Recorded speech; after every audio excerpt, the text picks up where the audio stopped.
और मौका इसलिए खुशी का है कि मैं राजस्थान आता रहा, सत्संग देता रहा, लेकिन इधर कई साल से मेरा स्वास्थ्य ठीक न रहने के कारण और डॉक्टरों की बार बार इस सलाह पर कि मैं ज़्यादा सफ़र ना करूं, मैं इधर नहीं आ पाया। अब भी हालत ऐसी है कि 4-5 घंटे से ज़्यादा एक बार सफ़र करना मेरे लिए मनाही है। लेकिन उस सब के बावजूद मेरा मन नहीं माना। आपके प्यार और विश्वास को देखकर मैंने डॉक्टर की राय एक तरफ रख दी और मैं कहा मुझे राजस्थान जाना है। हालांकि यहाँ पर आने के लिए 10-12 घंटे लगते हैं और डॉक्टर ने बिल्कुल मनाही की है, लेकिन मुझे उस मनाही की परवाह नहीं। और आज उसी खुशी में मेरा हृदय इतना भरा है कि मैं कुछ बोलना चाहता हूँ, निकल कुछ जाता है मुंह से। कारण यह है, उस खुशी का मैं इजहार नहीं कर सकता। लेकिन उस सब के छोड़कर मैं आपको एक छोटी सी बात कहना चाहूँगा कि आप एक बात याद रखें कि मनुष्य जीवन का लक्ष्य परमात्मा की प्राप्ति करना है। अगर हमने मनुष्य का जीवन पाया और परमात्मा की भक्ति, उसकी प्राप्ति नहीं की, तो ये जीवन व्यर्थ चला गया। इसके लिए कहा है, अरब खरब लो द्रव हो, उदय स्लो राज, बिन भक्ति भगवंत के सभी नरक के साज। कि अरबों रुपया हमारे पास हो और दुनिया की सारी ताकत हमारे पास हो, लेकिन हमने परमात्मा की भक्ति नहीं की तो हमें नरकों में जाना पड़ेगा, उन चीज़ों से छुटकारा नहीं होगा। इसी के लिए कहा है कि प्रभु प्राप्ति करने के लिए हमें जो सबसे जरूरी चीज़ है वो एक देहधारी संत का होना है। वेद धर्म की पुस्तक है, उसमें धर्म के सब मूल सिद्धांत लिखे गए। वेद में भी इस बात को कहा है, यस्मिन् दीते न सिद्धते, कि हमारे समय में मौजूद संत के बिना परमात्मा की प्राप्ति करना संभव नहीं है। आगे बताया कि परमात्मा क्या करता है, संत क्या करता है कि हमें सारी दुनिया भर के ऐश्वर्य, सारी चीज़ें देता है, क्योंकि परमात्मा की भक्ति में यही चीज़ें रुकावट है। हमारा मन कामना करता है दुनिया की चीज़ों की, रसों की, भोगों की, और उसी में उलझकर हम रह जाते हैं। तो संत उसे देकर हमारे मन की इच्छाएं पूरी करता है, और जब ये इच्छाएं पूरी हो जाती है तो वह 5 प्रभु धाराओं को बहाकर ज्योति की, नाद की, सोम की, संत अपने स्वरूप में रेडिएशन देकर और परमात्मा की प्राप्ति करा के सजीव को मोक्ष दिलाता है। तो इसलिए कहा कि बिना देहधारी संत के कोई आदमी प्रभु की प्राप्ति नहीं कर सकता। सारे धर्मों में यही बात कही गई है। सिख धर्म में आजकल जो प्रचलित है उसमें देहधारी गुरु को नहीं मानते, लेकिन गुरबाणी में कहा है, पुरखी गुरु ने सेविया से दुखे जुगचार। जिसने शरीरधारी गुरु की उपासना नहीं की, भक्ति नहीं की, उसे चारों युगों में, सतयुग में, त्रेता में, कलयुग में, द्वापर में, चारों युगों में दुखी रहना पड़ेगा। उसका छुटकारे का कोई रास्ता नहीं।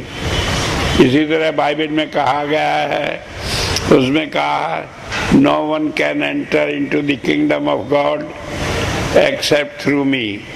इज़ाया एक संत हुए, उन्होंने कहा कि परमात्मा के राज में कोई दाखिल हो ही नहीं सकता जब तक कि मुझे साथ न ले ले।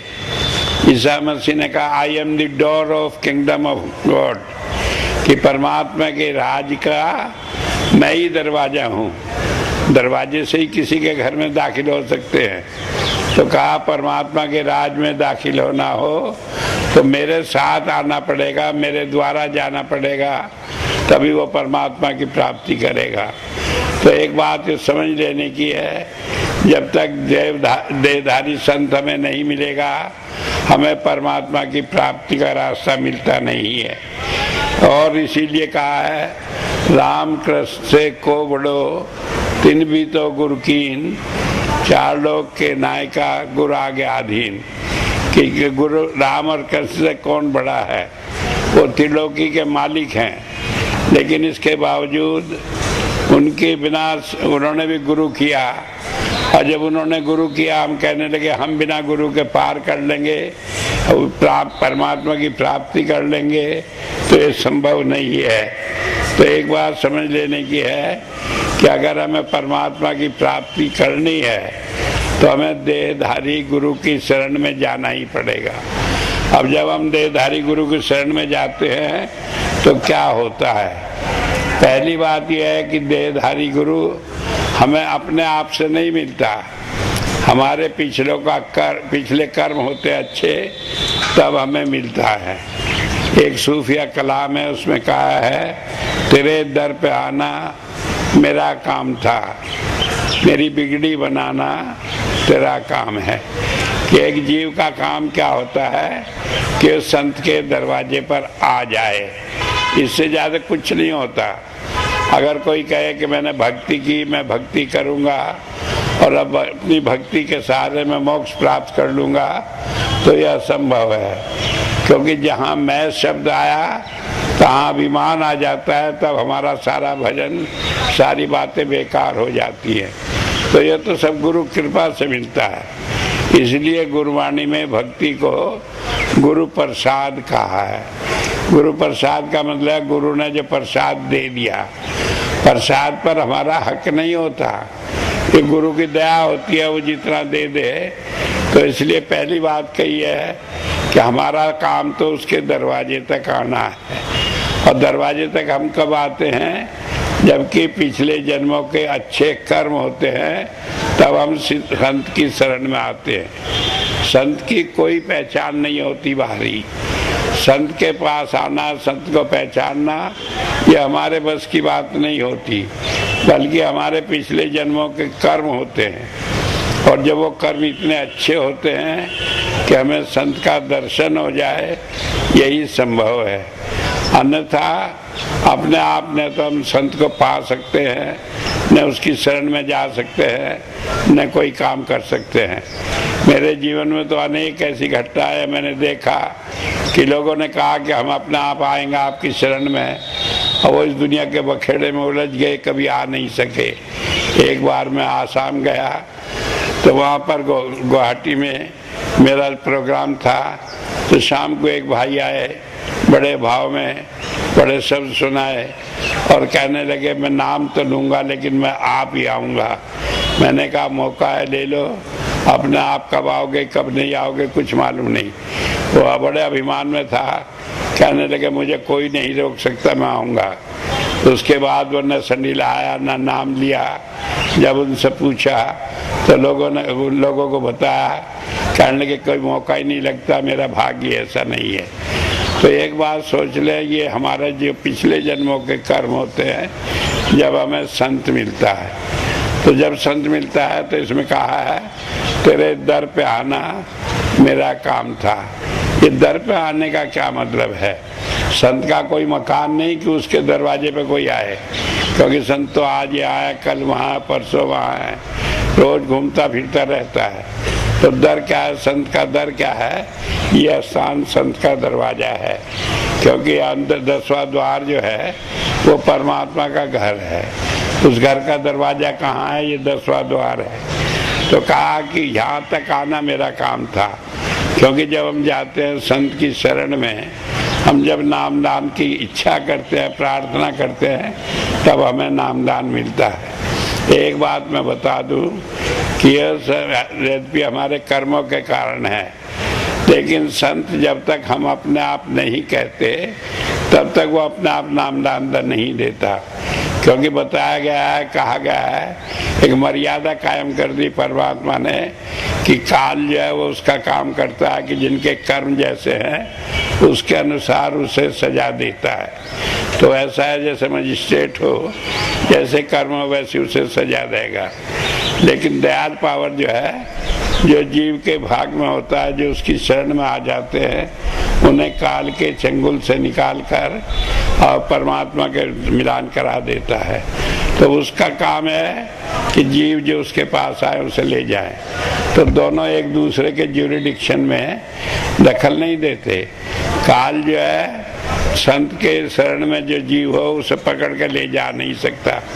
वो कैसे संत की शरण में होगा कि जिस सर ने ले जाए, ये मैं आपको बाद में बताऊंगा। लेकिन मैं बता रहा हूँ, इसी तरह जो काल के दायरे में जीव है, संत उन्हें कभी खींच कर नहीं ला सकता। क्योंकि कई बार मेरे से लोग कहने लगे जब आपकी इतनी दया है तो आप जीव को ऊपर क्यों नहीं पहुंचा देते, क्यों उसे कष्ट देते। एक मर्यादा है, जब तक जीव नहीं चाहता और कहना नहीं मानता संत का, तब तक उसे वो जबरदस्ती नहीं कर सकते। तो उस मर्यादा को कायम करते हुए तो कहा कि हमारा काम जो है जीव के नाते इस स्थान पर आना है। इस स्थान पर आने का कैसे करेंगे? हम जाकर नामदान की प्रार्थना करेंगे, वो हमें नामदान देगा और यहाँ आने का तरीका बताकर बिठाएगा, अभ्यास कराएगा। एक बार जब हम आके उसे कह दिए कि हम नाम लेना चाहते हैं और यहाँ आ गए, यहाँ बैठकर ध्यान करना सीख गए, तो सबसे बड़ी बात यह है फिर जो हम कर्म करते हैं उस सब के हम जिम्मेदार नहीं होते। उस सब का हमें फल नहीं भोगना पड़ता, वो खत्म हो जाता है। अब अनंत जन्मों के अनंत कर्म हैं जिनका कोई ठिकाना नहीं, लेकिन वो भोगताए से कुछ कम होते रहते हैं। लेकिन अगर जो नए कर्म जुड़ते रहे तो कमी नहीं होंगे। तो नए कर्म का खत्म होने का एक ही तरीका है कि यहाँ आकर हम नामदान ले लें, तो हमारे नए कर्म बनने बंद हो जाते हैं। कर्म तो हम करते हैं, काम सारे करते हैं, लेकिन हमारा ध्यान उन कर्मों में नहीं रहता, तो इसलिए उसका प्रभाव हम पर नहीं होता, उसका फल हमें भोगना नहीं पड़ता। बात बहुत साफ है, ध्यान से ही सारे काम चलते हैं। जब हमारा ध्यान दुनिया में फंसा पड़ा है तो हम दुनिया का रूप बने बैठे हैं, रात दिन दुनिया की चीज़ों की सोचते हैं, मकान की, बच्चों की, दूसरी चीज़ों की। जब हम ध्यान इससे हटा देते हैं तो फिर इनमें जो होता रहता है उसका प्रभाव हम पर नहीं होता। लेकिन ध्यान को हटाकर खाली नहीं रखा जा सकता, क्योंकि ये मन बड़ा ताकतवर है, तो इसे कहीं लगाना पड़ता है। और इसे लगाया जा सकता है केवल परमात्मा में। उधर लगा देने से फिर इसे दुनिया के ख्याल नहीं आते, कम हो जाते हैं। और हालत ये हो जाती है कि दुनिया के काम करते हुए भी हम उनमें फंसते नहीं। जो मिल गया खा लिया, जो मिल गया पहन लिया, जैसा मिला वैसा मकान बना लिया, गुजारा करना है, रहना है। फिर हम उसके चक्कर में नहीं फंसते कि इतना अच्छा खाए, इतना अच्छा पहने, ऐसा मकान हो, उससे 24 घंटे नहीं लगे रहते। क्योंकि खाने का उद्देश्य ये है कि हमारा शरीर चलता रहे। एक आदमी 10 रुपए की रोटी खाकर भी अपनी गुजारा कर सकता है। एक आदमी 10-10 हजार रुपए का डिनर लेता है, उसे कुछ ज़्यादा ताकत नहीं मिल जाती। ताकत उतनी मिलती है या उससे भी कम मिलती है, लेकिन वह उसमें लगाकर अपना टाइम, अपना समय और अपना ध्यान उसमें फंसाकर आगे के लिए एक बंधन अपने साथ बांध लेता है। तो ये ध्यान को हटाकर काम करने की क्रिया ये संत हमें सिखाता है। वो कहता है ध्यान यहाँ कर लो। मान लीजिए एक बार ध्यान आपने कर लिया, तो उसके बाद काम करते रहे तो उसमें ध्यान भी लगा तो लगता नहीं।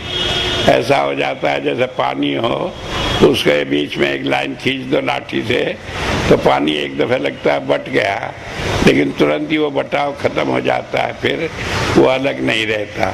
ठीक इसी तरह जो कर्म हम करते हैं, करते हुए तो लगता है हम कर रहे हैं, लेकिन उसका प्रभाव फिर हम पर नहीं रहता, उसकी याद नहीं रहती।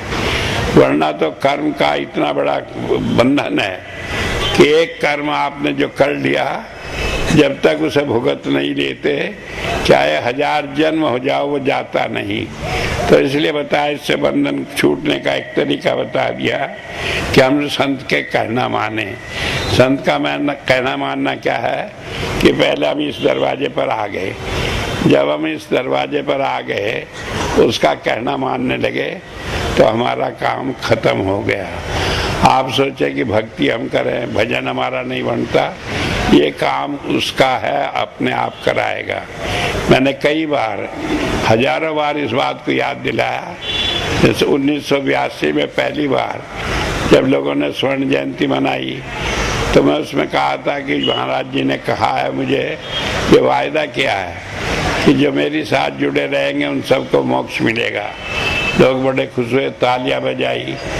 लेकिन उतना करते हुए भी हमेशा इस बात को नहीं भूलते कि हमें करना है। क्या भजन तो बनता ही नहीं। जब कहा मोक्ष मिलेगा तो भजन पढ़ना तुम्हें क्या चिंता है, जिसने जिम्मेदारी ली उसका है, वो काम होगा। और जहाँ तक भजन बनने का सवाल है, मोक्ष मिलने का सवाल है, महाराज जी कहा करते थे कि जब एक सत्संगी हो उसे मरते समय देखो, और उस समय मालूम पड़ता है कि सत्संगी में और गैर सत्संगी में क्या फ़र्क है। सत्संगी होता है, मरते समय बड़ा खुशी खुशी जाता है, कहने लगे मैं जा रहा हूँ, महाराज जी लेने आए हैं। ये नहीं भी लेने आए हैं, वो रोता चिल्लाता नहीं, दुखी नहीं होता। और गैर सत्संगी होता है, मौत के नाम से ही डरने लगता है। हालत ये हो जाती है, कई लोगों को फोबिया हो जाता है कि मौत आने वाली है, न जाने कब आ जाए, क्या हमारा हो जाए, क्या न हो। तो एक कारण क्या होता है, उन्हें भय समा जाता है। तो ये भय जो है निकलता है शब्द के धारण करने से, गुरु की आज्ञा में रहने से। तो पहली बात यह, हमारा काम पूरा हो जाता है जब हम यहाँ आकर गुरु का कहना मानने वाले बन जाते हैं। गुरु का कहना मानना क्या है कि हम उसे घोषणा में बता दिया, जी ये काम करो। मान कहा भजन करो, भजन करा हमने। भजन करना भी इतना आसान काम नहीं है। महाराज जी कहा करते थे कम से कम 3 घंटा 10वां हिस्सा अपने समय का जो है भजन में दो, 10वां हिस्सा अपनी कमाई का दो, 10वां हिस्सा अपने मन से चिंतन करने का, बात करने का, सत्संग देने का, इसमें लगाओ। लेकिन वो इतना मुश्किल काम है कि सारा करते हुए भी एक अभिमान आ जाए तो सारा जितनी भजन की कमाई है उसे खराब कर देता है। तो इसलिए वो मुश्किल काम है। तो संतों ने उसके लिए आसान तरीका निकाला कि भाई 1 to 1 बात है कि आप संत से अपना ध्यान जोड़े रखो। जब उससे जोड़े रखोगे, उसका कहना मानोगे, तो सारी जिम्मेदारी उसकी है। मैं इसे कहता हूँ और मैं विश्वास से कहता हूँ कि जो आदमी संत का कहना मानेगा उसे कुछ नहीं होगा। लेकिन उसे कुछ होगा या नहीं होगा, लोग मेरी बात का यकीन क्यों माने, लेकिन मैं कह रहा हूँ मैंने ही नहीं बल्कि कबीर साहब ने भी इस बात को कहा है। और ये दुआ मुझे लिखा मिला वहीं आश्रम में है, तो वहीं से मैं कोट रख कर रहा हूँ। उन्होंने कहा, गुरु शब्द उल्लंघन कर जो सेवक कहीं जाए, कि गुरु की बात का उल्लंघन करके जो सेवक कहीं भी कोई काम करे तो क्या हो जाता है उसका, जहाँ जाए वहाँ काल है, कहे कबीर समझाए। कि वो जहाँ भी जाता है उसके शब्द से बाहर निकलकर जो काम करता है वो सब काल के दायरे में होता है, उसमें वो फंस जाता है। तो इसका मतलब ये हुआ, जो उसकी मर्यादा में रहेगा, उसके बताए हुए बात को मानेगा, उसे काल का असर नहीं होगा। कई आदमी कहते हैं कि फला आदमी इतना भजन करता था, क्या उसे भी काल का असर हो गया? तो जब कबीर साहब ने कहा कि अगर कहना नहीं मानता, उसकी बात का उल्लंघन करके जाता है, अपने को उससे अलग करके समझता है कि मैं जो कर रहा हूँ ठीक है, तो उसे तो काल के दायरे में फंसना ही है, उसका कोई तरीका नहीं। जब काल के दायरे में फंस गए तो आप समझते हैं क्या होता है। चौसर का एक खेल होता है, उसमें गोट होती है, वो चलती रहती है। 83 खाने चलकर जब आती है, अगर एक घर खाना पड़ जाए तो जाके नरक में पड़ जाती है। दूसरी गोट उसे पीट देती है, फिर उसे 84 का चक्कर काटना पड़ता है। लेकिन अगर एक गोट नंबर और तो सही पड़ जाए तो वो गोट पार हो जाती है। तो यही हमारा हाल है कि अगर हमने सब कुछ करके भी अगर एक उल्लंघन कर दिया बात का, तो हम काल के चक्र में पड़कर एक जन्म और लेना कम से कम पड़ सकता है। तो इसलिए सबसे बड़ी बात है कि हम कहे हम आपके दरवाजे पे है, तो उसका तरीका है कि हम कहना माने। अब कहना मानना क्या है? मान लो आप कहे मैं क्या कहना मानूं, मैं तो हमेशा ही कहना मान, हमेशा लोग कहते हैं। अब मैंने बताया कहना मानने का यह कि दुनिया भर की चीज़ें हैं। सुबह से शाम तक आप हजारों काम करते हैं, उन कामों में क्या गुरु की मर्जी है, क्या हम कहना माने क्या न माने। मान लीजिए हम जा रहे हैं, आज ज़मीन खरीदनी है, कहीं ज़मीन खरीदनी है, गुरु की उसमें राय क्या है, हम खरीदें या ना खरीदें, हमारे लिए वो अच्छी रहेगी या नहीं रहेगी। अब इस बात को आप कैसे जानेंगे? तो उसमें यह है कि तो हम पूछें, लेकिन कई बार पूछना भी संभव नहीं होता, कई बार पूछ कर भी समझ नहीं पाते। तो उसका तरीका मैंने बार बार बताया कि आप आंख बंद करके यहाँ ध्यान करके 5 बार शब्दों का जाप कर लो, और उसके बाद जो भी आपके मन में आएगा वो गुरु की आज्ञा होगी। एक बात इसमें ध्यान रखने की है, ये नहीं कि पहले तय कर लिया कि मुझे ज़मीन खरीदनी है और फिर बहकाने को आंख बंद करके कहने लगे हाँ जी यही बताया। कुछ नहीं सोचना, बल्कि खाली करके अपने मन को यहाँ ध्यान करके 5 दफे जाप कर लो, और उसके बाद जो भी करेंगे आप उसकी जिम्मेदारी मेरी होगी। फिर मैं आपको नहीं कहूँगा कि आपकी गलती है। तो इसलिए एक कहना मानने का तरीका है। इससे क्या होगा कि आपका सारा जीवन रोजाना का बड़ा शांत और नियमित हो जाएगा, और जब हम उसे करेंगे कहना मानेंगे तब हमारे सारे काम बनेंगे। अब सवाल है हम कहना मानते क्यों नहीं? कहना इसलिए नहीं मानते, हमें विश्वास नहीं होता। विश्वास इसलिए नहीं होता, हमारा उसका प्रेम नहीं है। बच्चा माँ का कहना मानता है क्योंकि उसे माँ से प्यार होता है, जो नहीं मानता तो उसका काम बनता नहीं। तो इसलिए ये आपको करना पड़ेगा। स्वामी जी महाराज ने कहा तेरी चिंता मैं मनधारी, तू अचिंतो कर प्यारा। कि तेरी सारी चिंता मैंने ले ली, तुम तो अचिंत हो, चिंता को छोड़कर बस मुझसे प्यार करो। कारण यह जब संत से प्यार करेगा कोई तो उसका विश्वास होगा, जब विश्वास होगा तब कहना मानेगा। जब विश्वास नहीं होगा तो कहना क्या मानेगा? कहने के स्वामी जी तो बता के चले गए, क्या खबर क्या हो। मुझे याद है एक बार 1976 की घटना है। एक भाई मेरे पास आया, वहीं शामली के पास की बात है, तो जाट था, आया वो भैया दूज के दिन आया, आकर कहने लगा स्वामी जी मुझे नाम लेना है। उन दिनों में पूछा, मैंने कहा भाई तुमने कहीं वो लिया है, कहीं सत्संग सुना, क्या बात हुई? कहने लगे सत्संग तो मैंने नहीं सुना। कहने लगे भैया दूज पे मैं अपनी बहन के पास आया था आकर शेरवे में, और वहाँ से मेरी बहन जो है मेरी सिर पड़ गई, कहने लगी तू नाम ले। अब वो मेरे से बड़ी है, मैं उसे मना भी नहीं कर सका, तो जान को आ गई। तो मैं कहा अच्छा पीछा छुड़ाओगे? अच्छा मैं जा रहा नाम लूँगा। तो मैं तो इसलिए नाम ले रहा हूँ, वो मेरे पीछे पड़ गई और मुझे कुछ नहीं। मैंने कहा ठीक है। तो उसके बाद मैंने उसे नाम दे दिया। मैंने कहा है परमात्मा की दया, वो किस किस बहाने जीव को भेजता है तो उसका तरीका है। इसी बहाने से ही आया। जब नाम दिया तो उन दिनों में नाम देने के बाद कहा करता था कि भाई अगर जो तुम्हें कोई दिक्कत हो तो तुम मुझे याद कर लेना। तो जब मैंने उसे ये बात कही, वो हंसकर कहने लगा वाह जी गुरु जी, मैं तो आपका नाम रटता रहूँगा, आप संडीला रहोगे, मैं मर जाऊँगा नाम रटते हुए, आपको खबर भी नहीं होगी।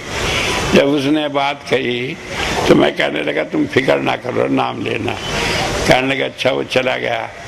तो जाट जो है बड़ा चतुर्बुद्धि होता है, तो चला गया। उसके बाद कुछ जिक्र नहीं। 7 साल बाद एक दिन आया। मैंने कहा कहो भाई निर्मल सिंह कैसा है? कहने लगे जी आया नहीं, आप खींच लाए। मैंने कहा मैं कहाँ से खींच लाया? कोई ट्रैक्टर से बांध के लाया, गाड़ी से लाया, कैसे से बांध के लाया, मैं कैसे खींच लाया? कहने लगे जी खींच के लाया, किस्सा ये हुआ। तो उसने बताया कि वो मेले में गया, अब बैल लेने थे, 24,000 रुपये दे के गया। वहाँ 2 बैल पसंद आए, ले लिए। बाकी रुपए बच गए 12,000 और 2 बैल लेकर वो गांव को चला। वो गांव के आने के साथ साथ उसकी शाम हो गई। उसके गांव के चारों तरफ जंगल पड़ता था, तो उसमें बहुत गहरा घना जंगल था और उसमें डाकू रहते थे। तो वो घबराया, 6 बज गए थे, अंधेरा होने को हुआ। कहने खबर नहीं मैं जाऊं या न जाऊं, कहीं लुटेरे लूट लेंगे और बैल भी छीन लेंगे, रुपया भी छीन लेंगे। तो दुविधा में पड़ गया। सोचता रहा कि जाऊं, घर पास है, फिर सोचता रहा लूट लिया तो क्या होगा। तो उन्होंने ऐसे द्वयं में फिर मुझे आपकी याद आई। कहने लगे कि स्वामी जी ने कहा था तो उन्हें याद करो। कहने लगे मैं आपको याद करने लगा। कहने लगा कि मैं क्या बताऊं, ना तो 5 शब्द जो आपने मुझे दिए थे वो याद रहे, और ना आपका नाम मैंने पूछा था वो याद था। मैं बस स्वामी जी रट लगा दी। तो जैसे ही रट लगाई तैसे एक आदमी वहाँ से आया और मैं घबराया। कहने लगे ये आदमी भेद लेने आया है कि कितने आदमी है क्या है, फिर दूसरा अपने साथियों को लावेगा। तो उस वक्त जब मैं रट लगा रहा था तो मुझे अंतर से एक बात समझ में आई। जब उसने कहा, कहने लगे भाई पास मत आइयो। कहने क्यों? कि बैल बड़े मरखने हैं, ये मारेंगे। कहने लगा भाई मुझे तो बीड़ी सुलगानी थी, माचिस चाहिए थी। तो कहने लगा मेरे अंतर से आवाज़ आई, कहने लगे मेरे पे माचिस नहीं है। हालांकि माचिस भी थी, बीड़ी भी थी, लेकिन मना कर दिया। फिर वो आदमी चला गया। तो मैं फिर घबराया कि अब बाकियों को लेकर आओगा। तो जब मैं घबराया जोर जोर से तो आप सामने खड़े दिखाई दिए। कहने लगा आजा मेरे पीछे पीछे आजा। और मुझे रास्ता छुड़ाकर जंगल में को ले जाकर और मेरे घर के बाहर छोड़ दिए। कहने लगे अब तू घर जा, मैं चल रहा हूँ। कहने लगे जब से मैंने ये बात देखी तो मैं परसों से इतना परेशान था कब आपसे मिलूं, इसलिए टाइम निकाल कर आ जाया हूँ। तो एक बात समझ लें, इस विश्वास तो वो खुद दिलाता है। हमारा ध्यान माथे पे रहे, हमारा ध्यान उस पर रहे तो हमारा काम बन जाता है। तो मैं आपको एक ही कहता हूँ, भजन सिमरन सारी बात यही है कि हमारा ध्यान गुरु से जुड़ा रहे। अगर हम किसी भी काम में एक दफ़े याद कर लेंगे तो फिर उससे उसकी जिम्मेदारी में एक दफ़े याद कर लेंगे तो फिर उससे उसकी जिम्मेदारी उसकी है, वो अपने आप देखेगा। अगर हम उसे याद नहीं करते तो उस बीच में जो कष्ट होता है, जो दिक्कत होती है, वो हमारी गलती है, उसमें हम उसे कुछ नहीं कह सकते। तो मैं तो सिर्फ यही कहूँगा कि नाम आपने लिया, भजन आपने किया, विश्वास आपका बना, नहीं बना तो नहीं, मेरी बात पे विश्वास कर लो। लेकिन हमेशा कोई भी काम करो तो गुरु का ध्यान करके करो। फिर उसकी बाबत कोई काम आपका बिगड़े तो जिम्मेदारी मेरी है। अगर आप नहीं करते तो ये गलती आपकी है, उसमें मेरी कोई जिम्मेदारी नहीं होती। तो इसलिए बताया, सबसे बड़ी बात यह है कि हमें गुरु पर विश्वास रखें। कई आदमी कहेंगे कि इसका मतलब वो हम अपनी अकल से कुछ काम ही ना लें, बिल्कुल अंधविश्वास माने कि गुरु की बात करें। तो ये बात तो धर्म ग्रंथों में कही है कि जब हम अपनी बुद्धि से काम लेते हैं तो हम गलत रास्ते पे चलते हैं। क्योंकि बुद्धि जो है वो संसार का ज्ञान कराती है, संसार की बातें बताती है। संसार से बाहर की परलोक की बातें बुद्धि नहीं बता सकती।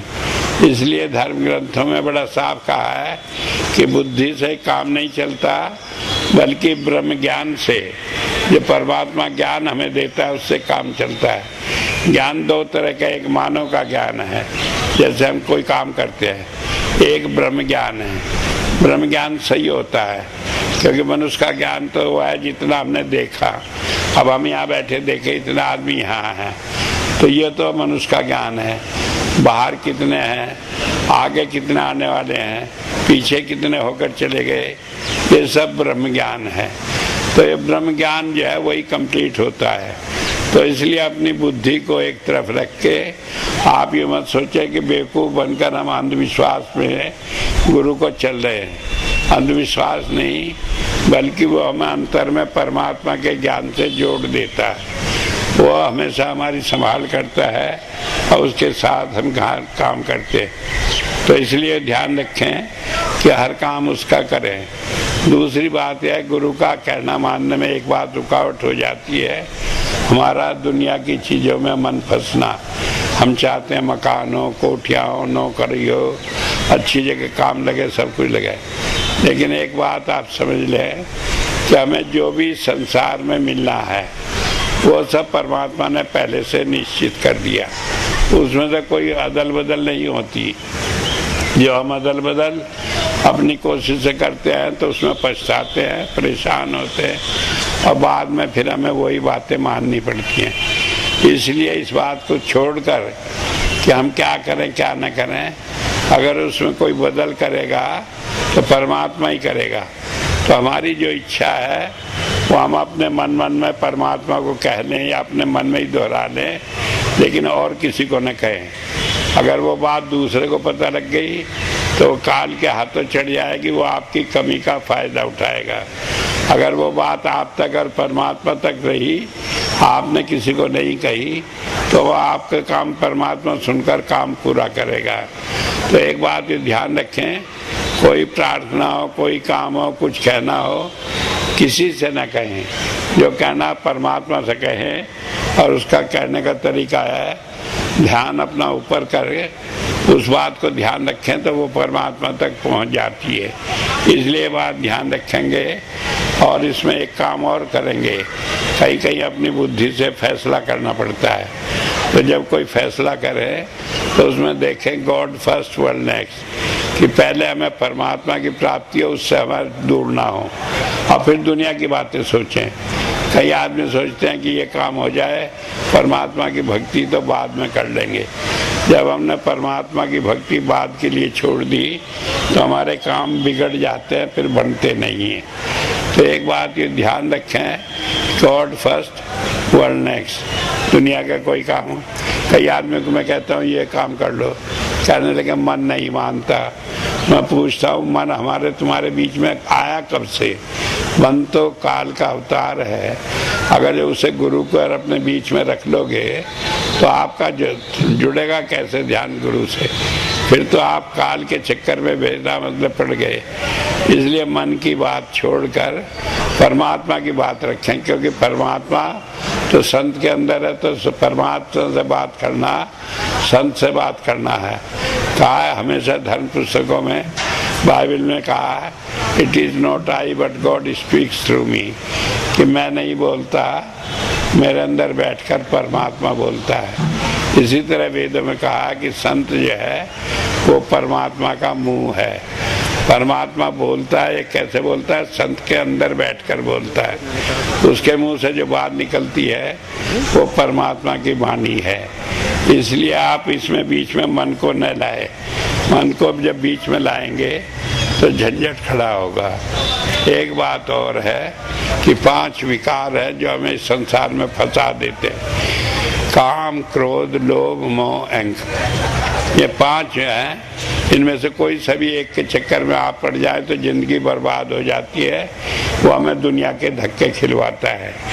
लेकिन आप इसका निर्णय नहीं कर सकते कि कब किसका अटैक हो जाए, कब अहंकार का हो जाए, कब लालच का हो जाए, कब किसी। उसका तरीका यही है कि हम गुरु का ध्यान करें तो फिर वो अपने आप रास्ता बनाकर छुड़ा देता है। जब हम ये करते हैं तो कहा उसमें कि तेरे दर पे आना मेरा काम था और मेरी बिगड़ी बनाना तेरा काम है। हमारी बिगड़ी क्या है कि हमें परमात्मा की प्राप्ति हो जाए, दुखों से छुटकारा मिल जाए, मोक्ष मिल जाए, जन्म मरण में आना नहीं पड़ेगा। तो मैं आपको आज फिर विश्वास दिलाता हूँ कि जब आप गुरु का कहना मानोगे तो आपको बिल्कुल बनेगा सारे काम, कोई दुनिया के काम रोकने वाला नहीं है। और मैं आपको बता दूं, जब परमात्मा किसी संत को भेज देता है संसार में, सारा काम उसके ऊपर छोड़ देता है। बाइबल में खास कर लिखा है, Lord God does nothing except he reveals his council to his servants the prophet, कि परमात्मा कुछ नहीं करता, वो तो अपनी बात को संत को बता देता है। और संत जो परमात्मा के नौकर है, उसके चाकर है, वही सारे काम करते हैं। हमारे यहाँ भी आता है हिंदुओं में कि परमात्मा तो क्षीर सागर में आराम कर रहा है, लक्ष्मी जी पैर दबा रही है, वो कुछ नहीं करता। जो काम करता है वो संत ही करता है। इसलिए आप सारी बातों को छोड़कर ये विश्वास रखें कि जब आप संत का कहना मानकर चलेंगे तो कोई परमात्मा नहीं, कोई नहीं जो आपके काम को रोक दे। आपका काम बनेगा इस विश्वास के साथ और इस वायदे के साथ। मैं आज आपसे जा रहा हूँ कि अगर जो आप इससे कहना मानकर चलेंगे नहीं इस दुनिया में परेशान होंगे और परलोक में भी आपको मोक्ष मिलेगी। और मरने से पहले सब जान लेंगे कि हाँ इस जीव को मोक्ष मिली है। कारण यह है जिसे मोक्ष मिलनी होती है उधर धुन खुल जाती है, वो किसी चीज़ की परवाह नहीं करता दुनिया में। और जिसे मोक्ष नहीं मिलती वो हाय हाय करता है, उसके प्राण नहीं निकलते, वो दुनिया की चीज़ों की तरफ तड़पता रहता है। तो इतनी बात कहकर ही मैं आपको विश्वास दिलाता हूँ और मैं कहता हूँ कि आपने सारी जिंदगी जब इसमें लगाई है, अब ये आखिरी मौका है। इस मौके को चूक कर अपनी गोद को नरक में मत पड़ने दो, सीधे पार हो जाए। इसलिए अपने विश्वास को दृढ़ बांध कर और जब आप सोचेंगे कि हाँ आप शरण में हैं तो आपको पूरी सहायता मिलेगी। आपको काल दूर तक कोई छू नहीं पाएगा, लेकिन रहे आप गुरु के पाले में, उससे निकलकर काल के पायरे में पैर न रखें, आज्ञा का उल्लंघन न करें, क्योंकि उसके बाद फिर एक मर्यादा होती है कि जब दुखी होकर वो वहाँ से आएगा तभी संत उसकी रक्षा कर सकता है, अन्यथा नहीं। तो इतनी बात कहकर ही मैं अपनी बात को समाप्त करता हूँ।